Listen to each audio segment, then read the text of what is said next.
नमस्कार छात्रों, मैं मोहनलाल एम के संस्कृत कक्षा में आप सबका स्वागत करता हूं। आज का हमारा विषय है पुरुष सूक्त। पुरुष सूक्त में सृष्टि उत्पत्ति संबंधित वर्णन प्राप्त होता है।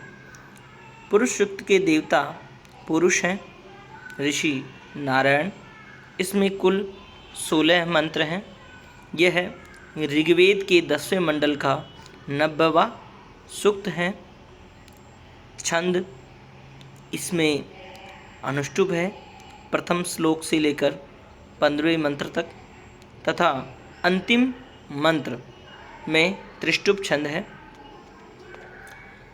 इस सूक्त की मुख्य विषय ये हैं। इस सूक्त में पुरुष सूक्त में सृष्टि उत्पत्ति से संबंधित वर्णन प्राप्त होता है। दृश्यमान समस्त चराचर जो जगत है, उसके जो विभिन्न पदार्थ हम देखते हैं, उन सब की रचना का वर्णन यहाँ प्राप्त होता है। और उन सब पदार्थों की संपूर्ण चराचर जगत की उत्पत्ति परम पुरुष के अंगों से बताई गई है। और इन सभी पदार्थों की उत्पत्ति किस प्रकार हुई, यह वर्णन यहाँ पुरुष सूक्त में हम जानेंगे।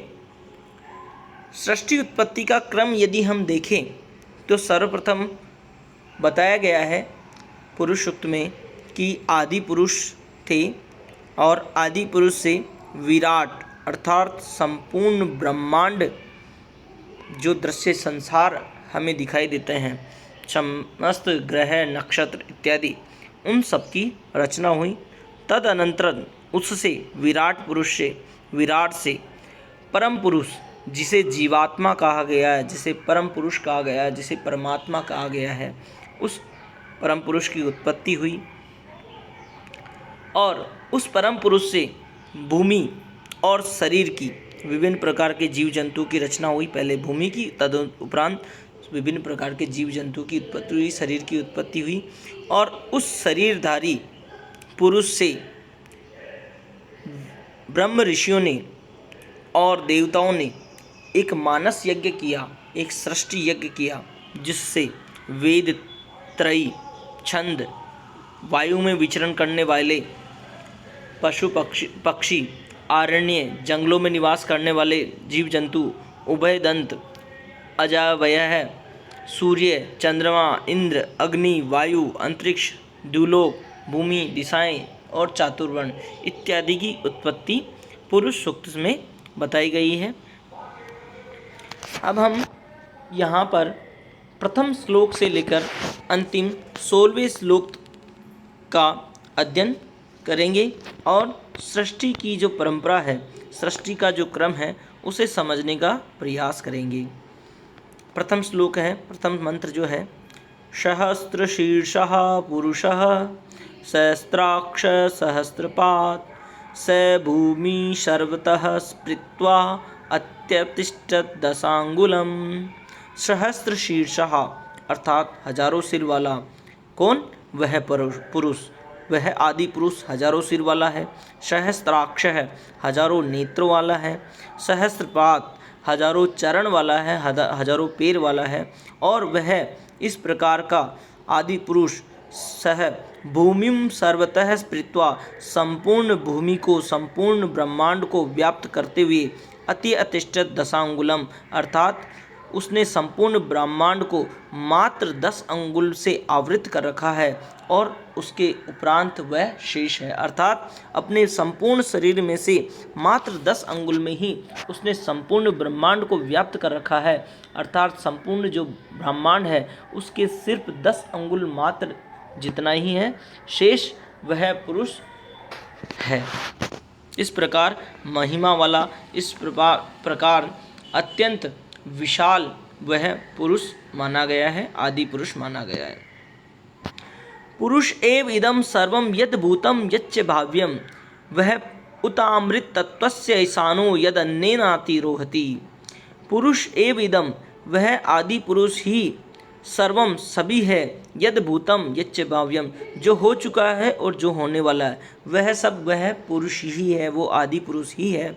उत और अमृत तत्वस्य ईशानो अमृत तत्व का स्वामी यद जो अन्नेन अतिरोति और अन्न से वृद्धि को प्राप्त करने वाले हैं, उन सबका स्वामी वह आदि पुरुष है। अर्थात वह जो सृष्टि बन चुकी है और जो बनने वाली है, जो हो चुका है और जो होने वाला है, वह सब उस विराट पुरुष के ही अधीन है। और यहाँ तक अमृत तत्व का स्वामी भी वही है। जो अमर, जो जीव जंतु, जो जीव जगत अमर माने जाते हैं, जो ऋषि इत्यादि, जो देवता इत्यादि अमर माने जाते हैं, उन सब का स्वामी भी वह आदि पुरुष ही है। और जो यद अन्य नतिरोति, जो विभिन्न प्रकार के अन्न द्वारा वृद्धि को प्राप्त करते हैं, उन सब का स्वामी भी वह आदि पुरुष ही है। एतावानस्य महिमातो जायास्य पुरुषः पादोऽस्य विश्वाभूतानि त्रिपादस्यामृतं दिविः। एतावानस्य महिमातो, इस प्रकार की महिमा से युक्त होने पर भी पुरुष है वह आदि पुरुष जायास्य, यानी इस प्रकार की जो हम उस आदि पुरुष की महिमा कह रहे हैं, वह वास्तव में वह पुरुष उससे भी कहीं अधिक है, उससे भी ज़्यादा श्रेष्ठ है। अर्थात जिस प्रकार हम मानते हैं कि संपूर्ण ब्रह्मांड उसके 10 अंगुल के समान है और अमृत तत्व का वह स्वामी है, अन्न से वृद्धि प्राप्त करने वालों का स्वामी है, इस प्रकार से महिमा युक्त जिस पुरुष का हम वर्णन कर रहे हैं, वास्तव में वह पुरुष इस महिमा से भी कहीं ज़्यादा श्रेष्ठ है, उससे भी अधिक महान है। पादोस्य विश्वाभूतानि, विश्वाहा, ये संपूर्ण विश्व, पादो उसके एक चरण के समान ही हैं। त्रिपादस्य अमृतम दिवी, और शेष 3 चरण उसके उस परम पुरुष के अंतरिक्ष लोक में स्थित है। अर्थात संपूर्ण चराचर जगत जो दिख रहा है वो उसके मात्र चतुर्थ अंश के समान ही है, चतुर्थ चरण पैर के समान ही है। शेष 3 चरण उसके अंतरिक्ष लोक में स्थित है। त्रिपादुधर्व उदेत पुरुषः पादो अस्य इहाभवत् पुनः ततो विश्वं व्यक्रामत् शासनानस्ने अभि। त्रिपाद उदर्व उदेत पुरुष है, वह आदि पुरुष, वह परम पुरुष। त्रिपाद अपने 3 पैरों से, उधर्व ऊपर की ओर, उदेत यानी उठा हुआ है, यानी उसने अपने 3 पैरों को ऊपर उठा रखा है। और पादो अस्य, और एक पैर से उसके यह लोक भवत पुनः पुनः उत्पन्न होता है। अर्थात उस परम पुरुष आदि पुरुष के ने अपने 3 चरणों को ऊपर की ओर उठा रखा है और शेष एक चरण से इस सृष्टि लोक, इस लोक में पुनः उत्पन्न होता है, पुनः सृष्टि को रचता है, सृष्टि का निर्माण करता है। ततो, और उस परम पुरुष से ही बाद में विश्वंग व्याक्रमत, संपूर्ण उसने ही विश्वंग संपूर्ण ब्रह्मांड को, संपूर्ण विश्व को व्याक्रमत कर अतिक्रमित कर रखा है, व्याप्त करता रखा है। अर्थात उस पुरुष के एक पैर से ही संपूर्ण विश्व व्याप्त है। और शासना नसने अभी, शासन अर्थात भोजन करने वाले, अनशन अर्थात भोजन नहीं करने वाले, भोजन करने वाले चेतन पदार्थ और भोजन नहीं करने वाले अर्थात अचेतन पदार्थ, वे सब भी अभी अर्थात उस पुरुष से ही, परम पुरुष से ही व्याप्त है। ततो, और उस विराट, उस आदि पुरुष से विराट अजायत, और उस विराट पुरुष, उस परम पुरुष से, उस आदि पुरुष से विराट अजायत, यानी विराट अर्थात ब्रह्मांड, विराट पुरुष अर्थात ब्रह्मांड की उत्पत्ति हुई। विराजो आदि पुरुष है, और उस विराट से ही आदि पुरुष है, आदि पुरुष अर्थात परम पुरुष जीवात्मा जिसे कहा गया है, उसकी उत्पत्ति हुई है। स जातो अत्यरिचत, और वह परम पुरुष, वह जीवात्मा उत्पन्न होते ही अत्यरिचत अतिक्रमण कर दिया, उसने अन्य सभी प्राणियों का, अन्य सभी सृष्टि का उसने अपनी बुद्धि से अतिक्रमण कर दिया, यानी इन सबसे वह श्रेष्ठ था। और उसके बाद पश्चात भूमिम अथो पुरः, उसके बाद भूमि का निर्माण हुआ, और पुरः अर्थात विभिन्न प्रकार के शरीरों का, शरीरधारियों का की उत्पत्ति हुई। अर्थात उस आदि पुरुष से विराट अर्थात ब्रह्मांड की उत्पत्ति हुई, और उस ब्रह्मांड से परम पुरुष जीवात्मा की उत्पत्ति हुई। उस जीवात्मा जो बुद्धि से युक्त था, और उसने उत्पन्न होते ही अपने से पूर्व उत्पन्न हुए सभी पदार्थों का अतिक्रमण कर दिया, अर्थात वह उन सबसे श्रेष्ठ था। उस जीवात्मा के पश्चात भूमि का निर्माण हुआ, अतः पुनः उसके बाद विभिन्न प्रकार के शरीर धारण करने वाले जीवों की उत्पत्ति हुई। तस्मात् यज्जात सर्वभूतः संवृतं प्रसादाज्यम पशुंस्तान चक्रे वायव्या नारण्या ग्राम्याश्च ये। उस विराट पुरुष से उत्पन्न परम पुरुष का सर्वभूत परम पुरुष के मानस परम पुरुष को लेकर उसकी परम पुरुष से सृष्टि यज्ञ करने पर सभी प्रकार की आहुतियों से युक्त उस यज्ञ से, उस सृष्टि यज्ञ से, उस परम पुरुष के द्वारा संपन्न हुए सृष्टि यज्ञ से प्रसद आज्यम समृतम दधि से युक्त घृत उत्पन्न हुआ। सर्वप्रथम उस परम पुरुष रूप परम पुरुष से युक्त यज्ञ करने पर सर्वप्रथम दधि से युक्त घी उत्पन्न हुआ। पशुंतान चक्रे, उसके बाद में विभिन्न प्रकार के पशुओं की उत्पत्ति हुई। वायु में विचरण करने वाले पक्षियों की उत्पत्ति हुई। अरण्य में निवास करने वाले, जंगल में निवास करने वाले हरिण, गो, अश्व इत्यादि की उत्पत्ति हुई। ग्राम्याश्चय, और गाँवों में निवास करने वाले विभिन्न प्रकार के पशुओं की उत्पत्ति हुई। तस्मात् यज्जात सर्वभूतः ऋचः सामान्य जगीरे छंदांसि जगीरे तस्मात् यजुस् तस्मात् अजायत। इस मंत्र में तीनों वेद त्रय जिसे कहा गया ऋग्वेद, सामवेद और यजुर्वेद, उनकी उत्पत्ति यहाँ पर दर्शाई गई है कि उस परम पुरुष, उस विराट यज्ञ पुरुष से ऋग्वेद की उत्पत्ति हुई। सामान्य जगीरे, सामवेद का प्रकटीकरण हुआ, सामवेद की उत्पत्ति हुई। छंदांस जगीरे, गायत्री, त्रिष्टुप, अनुष्टुप इत्यादि प्रकार के जो वैदिक छंद हैं उन सब छंदों की उत्पत्ति हुई। यजुस् तस्मात् अजायत, और यजुर्वेद की उत्पत्ति भी उस परम पुरुष से ही हुई। वेद 4 माने जाते हैं, लेकिन गद्य, पद्य और चंपू के भेद से वो वस्तुतः 3 ही माने गए थे, इसलिए वेद त्रयी कहा जाता है। अतः ऋग्वेद, यजुर्वेद और सामवेद तीनों की उत्पत्ति उस परम पुरुष से दर्शाई गई है। तस्माद् अश्वा अजायन ये के चोभियादतः गावो है जगीरे तस्मात् जाता अजावय है। उस परम पुरुष रूप सृष्टि यज्ञ से ही अश्वा अजायंत, अश्व, घोड़े इत्यादि उत्पन्न हुए। ये केच उभयादत है, और जिनके ऊपर और नीचे दोनों स्थान पर दांत होते हैं, ऐसे जीव जंतु उत्पन्न हुए। गावो है जगिरे, गायें उत्पन्न हुई। तस्मात् जाता अजावय है, और उसी परम पुरुष से अजावय है अर्थात भेड़, बकरियां इत्यादि उत्पन्न हुई। तम यज्ञम बर्हिषि प्रोक्षण पुरुष जातम अग्रत है तेन देवा अयजंत साध्या ऋषियश्च ये है। उसके बाद अग्रतः जातम सबसे पहले उत्पन्न हुए तम पुरुषम, उस पुरुष रूप परम पुरुष रूप यज्ञ को संपन्न करते हुए ब्रह्म ऋषि प्रोक्षण, उस परम पुरुष को ऋषियों ने वेदी पर बिठाकर दुर्वा से उसको पवित्र किया, अर्थात दुर्वा जल को छिड़क कर उस परम पुरुष को पवित्र किया।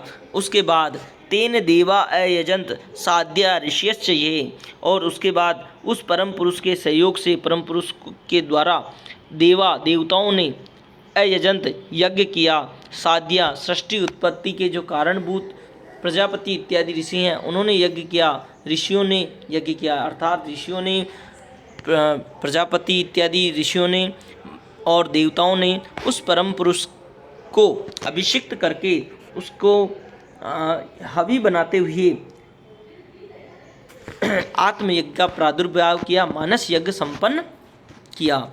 मानस यज्ञ संपन्न करने पर यत पुरुषम व्यददु कथिता व्यकल्पियन मुखम किम अस्य आसीत किम बाहु किम उरुपादो उच्यते।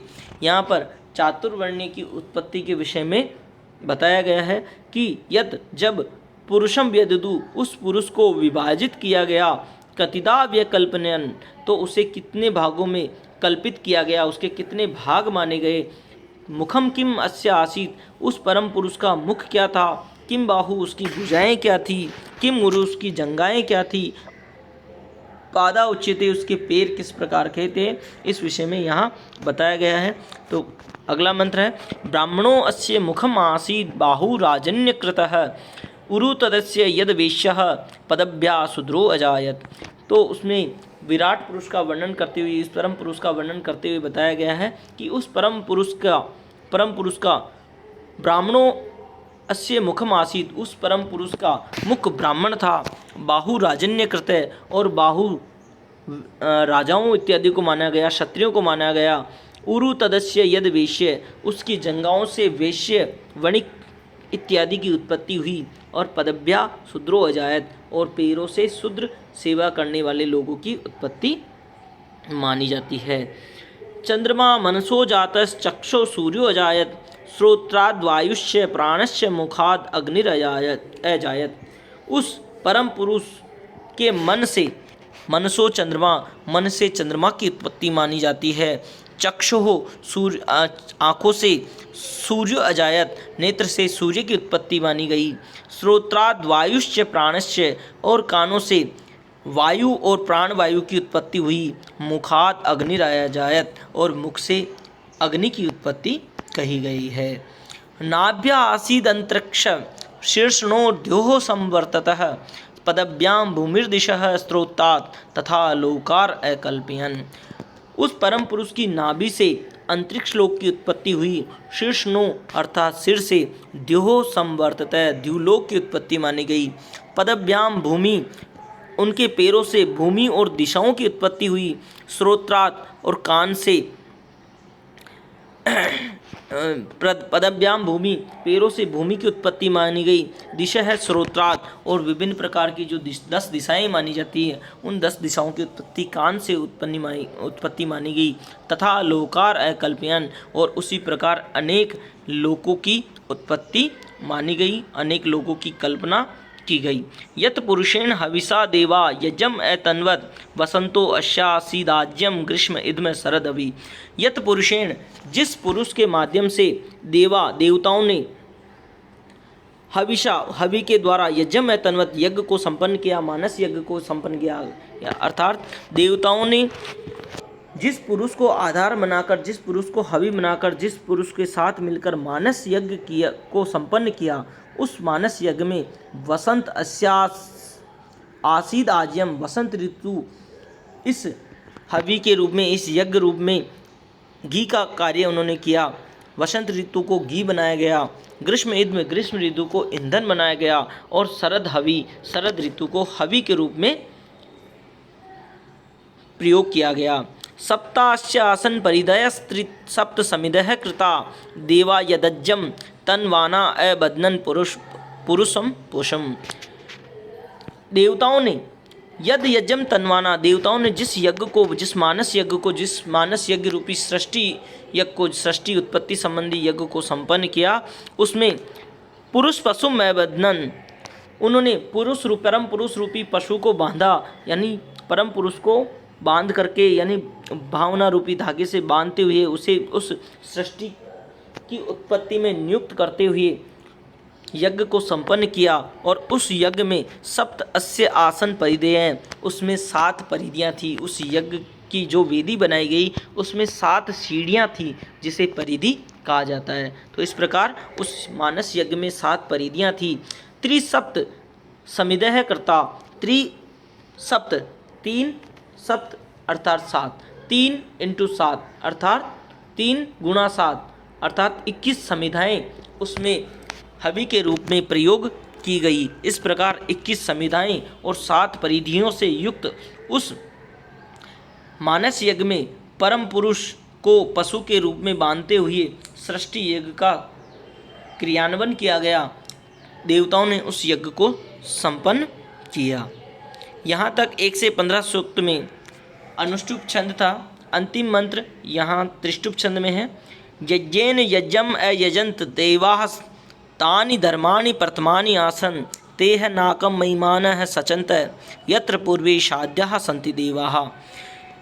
देवताओं ने यज्ञेन यज्ञम अयजंत, मानस रूप यज्ञ को यजन करते हुए, मानस रूप उस यज्ञ का यजन करते हुए, मानस रूप यज्ञ को संपन्न करते हुए संपन्न किया और तानि धर्मानि प्रथमानि आसन, और वे ही इस लोक में प्रथम धर्म माने गए, अर्थात वे ही प्रथम धार्मिक लोग माने गए। तेह नाकम महिमाने, और उन्होंने महिमा युक्त नाकम यानी स्वर्ग लोक को सचंत प्राप्त किया। यत्र जहाँ पर पूर्वे साध्या संति देवा, पूर्व में सृष्टि की उत्पत्ति करने वाले सिद्ध पुरुष रहते थे, सिद्ध ब्रह्म ऋषि इत्यादि रहते थे और देवता निवास करते थे, उस स्वर्ग लोक को उन्होंने प्राप्त किया। इस प्रकार यहाँ पुरुष सूक्त में हमने सृष्टि से संबंधित विभिन्न सृष्टि के उत्पत्ति क्रम को सूक्ष्म रूप से जानने का प्रयास किया। आशा करता हूँ आपको यह वीडियो अच्छा लगा होगा और काफ़ी कुछ आपको पुरुष सूक्त के विषय में जानने को प्राप्त हुआ। आप और इससे विशद अध्ययन पाठ्य पुस्तकों के माध्यम से करके अधिक लाभ ले सकेंगे। अभी के लिए धन्यवाद। पुनः हम नए विषय के साथ मिलेंगे।